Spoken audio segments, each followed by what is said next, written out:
আপনাদের হাতে যদি সময় থাকে তাহলে সম্পূর্ণ ভিডিওটি মনোযোগ সহকারে দেখবেন। কিছু উক্তিমূলক কথা আছে, আশা করি আপনাদের ভালো লাগবে।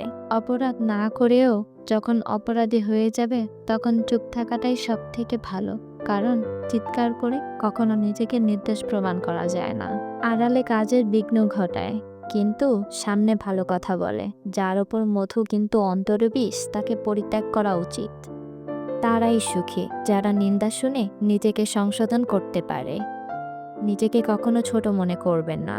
মনে রাখো, পায়ের নিচে দূর্বা ঘাসটাই পুজোতে কাজে লাগে, মাথার উপর তাল গাছটা নয়। কেউ যদি তোমাকে ভালো না বলে মন খারাপ করো না, কারণ এক জীবনে সবার কাছে ভালো হওয়া যায় না। নিজেকে যদি শক্তিশালী করে ভূত তুলতে চাও তাহলে একলা কিভাবে থাকতে হয় তা শিখে নাও। জীবনে যত বড় মনের মানুষ হবে ঠিক ততটাই বুঝতে পারবে কোনো কিছু নিয়ে তর্ক করার থেকে নীরব থাকাই অনেক শ্রেয়।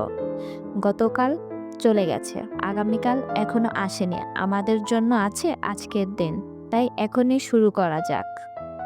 ঘৃণা করা সহজ, ভালোবাসা কঠিন।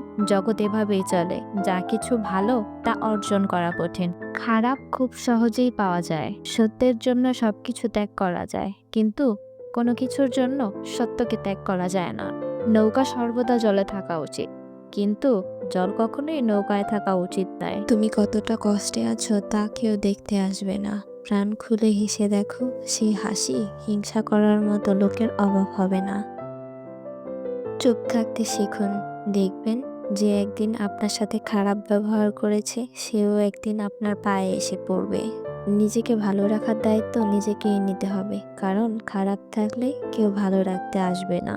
মানুষের উপরের রং দেখে তাকে ঘৃণা করো না, হয়তো বা তার কোনো একটা গুণ আছে